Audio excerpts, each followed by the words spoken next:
ನಾನು ಧರ್ಮಸ್ಥಳದಲ್ಲೇ ಓದಿದವನಾಗಿ ಅದ್ರ ಬಗ್ಗೆ ಒಂದಷ್ಟು ಜ್ಞಾನವನ್ನು ಇಟ್ಕೊಂಡು ನನಗೆ ಆಶ್ಚರ್ಯ ಆಗ್ತಿದೆ ಏನು ಅಂತಂದರೆ 350 ಕೊಲೆ ಆಗಿದೆ, 1000 ಕೊಲೆ ಆಗಿದೆ ಅಂತ ಹೇಳಿದರೆ ಏನು ಧರ್ಮಸ್ಥಳದ ಧರ್ಮಾಧಿಕಾರಿ ಆಗಿರುವಂಥ ವೀರೇಂದ್ರ ಹೆಗ್ಡೆ ಅವರು ಏನು ದಾವೂದ್ ಇಬ್ರಾಹಿಮು, ಹಾಜಿ ಮಸ್ತಾನು, ಕರೀಂ ಲಾಲಾಗಿಂತ ದೊಡ್ಡ ಡಾನ ಅಂತ ನನಗೆ ಆಶ್ಚರ್ಯ ಆಯಿತು.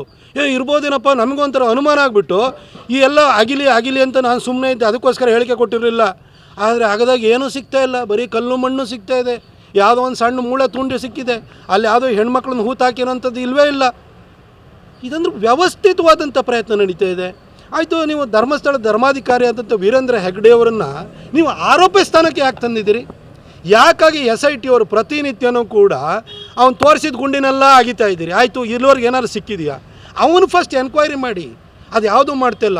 ಆದರೆ ಧರ್ಮಸ್ಥಳದಲ್ಲಿ ಈ ಥರದ್ದು 367 ಪ್ರಕರಣಗಳಿದ್ದಾವೆ, ಈ ಥರದ್ದು ಕೊಲೆ ನಡೆದಿದ್ದಾವೆ ಅಂತೇಳಿ ಹೇಳಿಬಿಟ್ಟು ಒಬ್ಬ ಅಡ್ವೊಕೇಟು ಮುಂದೆ ಬಂದಿದ್ದಾನೆ. ಆತನ ಹೆಸರು ಬಾಲನ್ ಅಂತೇಳಿ ಹೇಳಿ.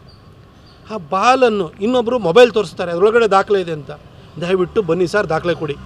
ನಾನು ಈ ಅಡ್ವೊಕೇಟ್ ಇದ್ದಾರಲ್ಲ, ನಾನು ಈ ಹಿಂದೂ ಸಮಾಜಕ್ಕೆ ಈ ಒಂಥರ ಪ್ರಜ್ಞಾವಂತಿಕೆನ ಕಳ್ಕೊಂಡಿರುವಂತಹ ಹಿಂದೂ ಸಮಾಜ, ಇದಕ್ಕೆ ನಾನು ಕೇಳಲಿಕ್ಕೆ ಬಯಸ್ತೀನಿ, ಈ ಆರೋಪ ಮಾಡ್ತಿದ್ದಾರಲ್ಲ ಅವರ ಪೂರ್ವಾಪರಗಳನ್ನು ಒಂದು ಸರಿ ನೋಡಿ.